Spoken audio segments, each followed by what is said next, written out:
Lacey's sitting next to me, and I put Joe on speaker, and I said, and this was sincere, and I said to Joe, you know this Lacey I've been telling you about, yeah? And you're aware of Michael, yeah? Guess what? They linked up. They linked up. He's like, wow, I can't believe they finally just met. You know, Ochi, kind of a small area.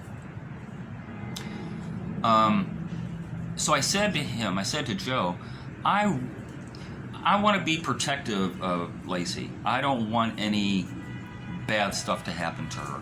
I know Michael is a player. I know Michael runs around, or at least he did back in the day, runs around and, you know, taps this one and taps that one and this and that, And I don't want Lacey to get caught up in her feelings with Michael and then get hurt and get used or abused or whatever.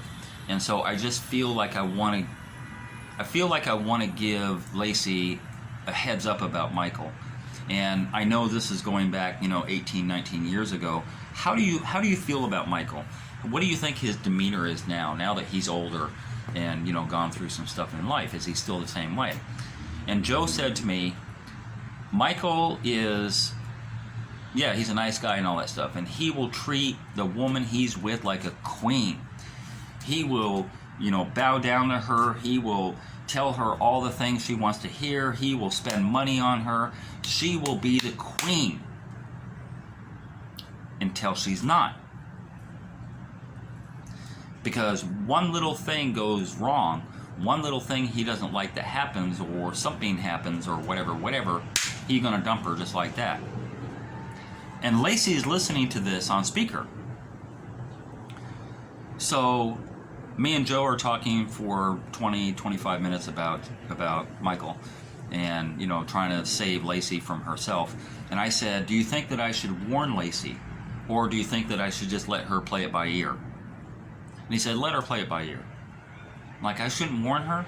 He's like, nah, let her play it by ear. All is fair in love and war, basically is what he said. And I said, okay. So I hung up with Joe, and I looked at Lacey and I said, well, there you have it. You're the queen until you're not. Can you deal with that? And she's like, two can play that game.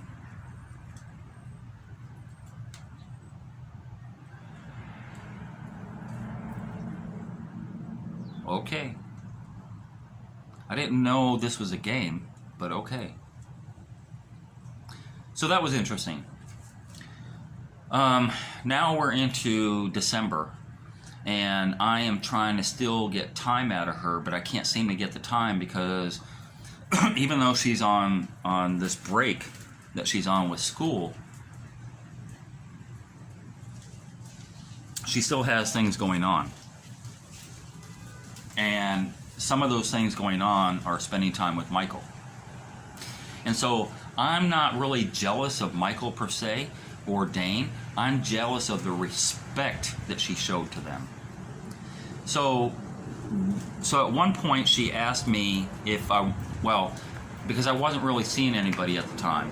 And she's like, do you want to go to karaoke with us? And I said, no, I don't want to be a third party. I don't want to be like a third wheel on a date. No, you and Michael go. I'm not going to karaoke. Come on, Bobby, you got nothing better to do. Da-da-da. I'm like, no, I don't want to go to, da-da-da.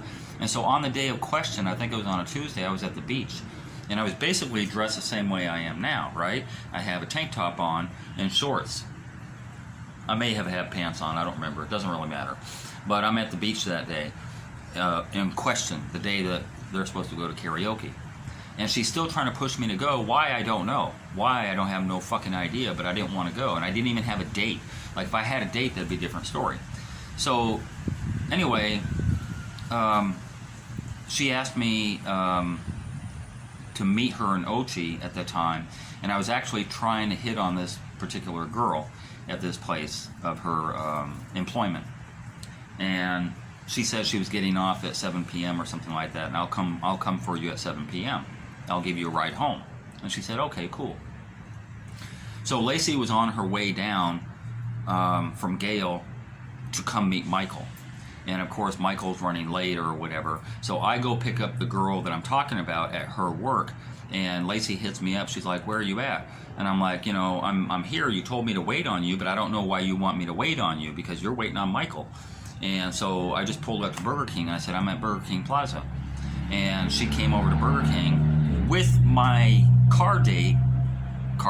I was giving her a ride home to get to know her. In the car, in the passenger seat. So she gets in the back seat and she's like, "Where are we going?" I said, I'm taking this girl home." And it's like, "Oh, well, Michael's going to be late, so I'm just going to drive with you." And I'm like, "No, you're not driving with me."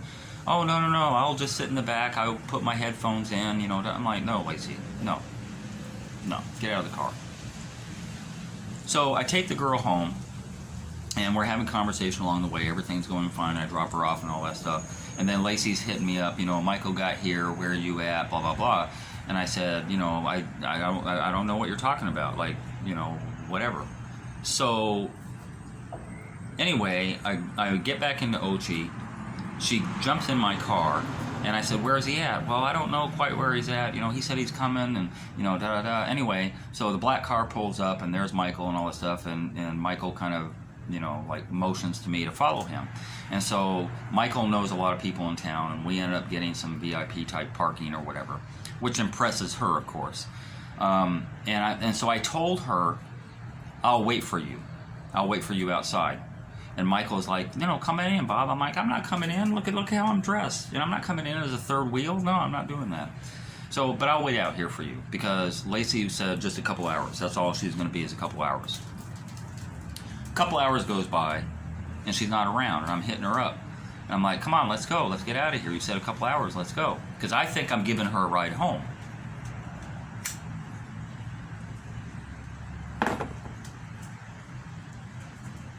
And she sends out a drink to me. Somebody from the bar brings out a fucking drink to me. And I'm like, "Whoa, that was weird." She's like, "Did you get the drink?" And I'm like, "Yeah, I got the drink, but come on, let's go. Like I want to leave. I've been at the beach all day. I'm tired, I'm worn out. I haven't even eaten yet." And so now it's getting on to be like 9 o'clock, 9:30, and I'm pissed. And so I drive all the way down to the end of the street of where this bar is at, and I'm hitting her up because the parking is getting stupid now, and the traffic and all this stuff. So I'm hitting her up. I'm like, "Let's go. Let's get out of here." And so she comes down to the car finally, and she's like, "What's going on?" And I said, "What's going on with you? This has been like 3 hours. It was supposed to be like a 2-hour date." And she's like, "Oh, well, blah, blah, blah, and let me go tell Michael I'm leaving." I'm like, "What the fuck? You should have told him you were leaving before you came to the car. What the fuck?" So she leaves to go tell Michael she's leaving, and like 50, okay, you got 5 minutes. And she's like, "Give me 15. And I'm like, "No, you got 5 minutes. Walk up there, tell him you're leaving, and come back." 15 minutes later, she's still not coming back. So I have to get out of my car, go look for her, and I can't find her, and they won't let me in or whatever. And I'm pissed. So I'm walking back to my car at a steady pace. I'm pissed. And I see Michael's car, and I see her driving out as I'm walking. And remember, traffic is bad, so I'm walking almost alongside of them. They don't see me, but I see them. And then finally she recognizes me, almost to the point where I get to my car and they pull out in front of me. And then she jumps out of the car, and she's a little tipsy at this point. And she's like, "What's going on?" I'm like, "What's going on with you?" Da-da-da. And I traced her off and cussed her out. And I said, "Fuck you. Go enjoy your fuck. Go enjoy Michael. Whatever. Bye." And I left. So here's the messed up thing. I get home, and I look in the back seat, and I see her purse. Fuck. I got her purse in my car. So I go upstairs, I put the purse over by the door, and I go to make some food for myself or whatever. And like an hour goes by, and I'm not hearing from her. I think she tried calling me once, but I didn't answer on my way back. But an hour goes by, and now it's pushing into like 1 a.m. or something like that, whatever time it was. I don't remember. But it was late, and I'm not hearing from her. And then all of a sudden, she's knocking on my door. So I go open the door, and I show her where the purse is at. And then she comes up to me back in the kitchen. "What was all that about? Da-da-da-da-da." And I told you that I had to go tell him I was leaving. I'm like, no, fuck all that. No. And she's like, we'll talk about this some other time. And I'm like, exactly, get the fuck out of here. Anyway, so she gets her purse and she leaves. Again, disrespect. Disrespect to my time. I'm there specifically as a taxi driver to take her home. And I told her that. I said, if you want to go with Michael and Michael wants to fuck you and take you home and all that stuff, let him do that. But why do you have me suffering all night long for your benefit? Literally waiting on your fucking ass for 3+ hours. So disrespectful. So disrespectful. In addition to all the other stuff that I talked about, this is how it got to the point where two things happened. One, I started to realize how disrespected I was. And then also the jealousy thing kicked in, where I saw her respect Michael and respect Dane. And by the way, at the same time, going into October, November, when I'm showing up, that's when Kenai puts her out. Let me get to that story real quick. So Kenai finally puts her out. He had enough of her. Whatever situation they had going on, I don't know. Because they're always having fights of some kind or another. So he literally puts out her bedhead, huge bedhead, out on the veranda, out on the garage, and 3 or 4 bags of clothes and belongings and stuff like that. You know, I put your shit out on the garage, come get it, you know, when you can. So she's hitting me up. Not Michael, not Dane, nobody else. She's hitting me up. Because remember, I'm the simp? She's hitting me up to help her. So, like a fucking idiot, what do? You know, I'm like, well, give me the day and the time. And she gave me the day and the time, and I knew this bedhead was going to be a pain in the ass. So, you know, I'm like, okay, well, go over to the hardware store where they have people with vans outside, you know, to help people out for money, to help people out move and stuff like that. So we pulled up, and the guy wanted, like, you know, $6,000 or whatever to move this bedhead, him and his son.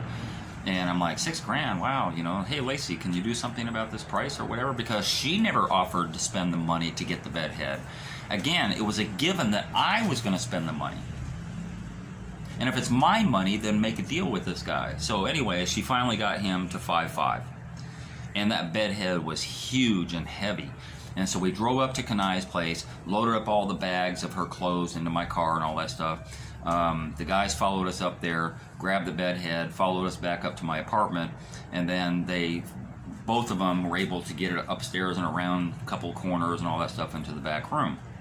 And after I saw them struggle with that, and I knew it was going to be a struggle, but when I watched them struggle with that bedhead, I'm like, yo, here's your $6,000.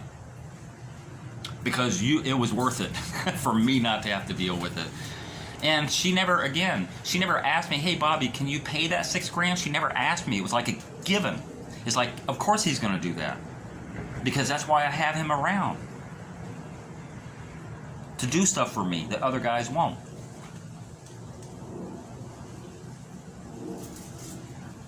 Anyway,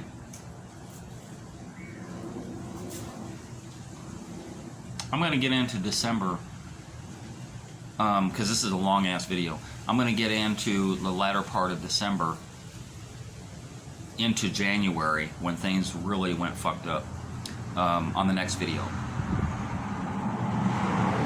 So put a bookmark there. We are now coming up on the time that I'm leaving, which is close to Christmas. I think I left on the 20th of December. 20th of December is when I left. And I have something to say about that trip too. I have something very important, another disrespect thing that I got from her at that point. So yeah. Look for part 6. So part 6 will be, it's going to be interesting. You're going to know a whole lot more than she's ever going to willing to tell anybody, and that I've ever told anybody on TikTok. Because again, on TikTok I'm relegated to little 10-minute snippets and stuff like that, and I can't tell the full story and the full disrespect that she showed me and all the different things that I did for her in return for shit. Because that's what I did. I got shitted on by her. Time and again. And it's messed up. It's messed up because The only reason that I was around and the only reason I did all that stuff is because I loved her. You know, I loved her with all my heart. And she used my love against me. Anyway, yeah, I'm going to get on to part 6. Thanks for watching.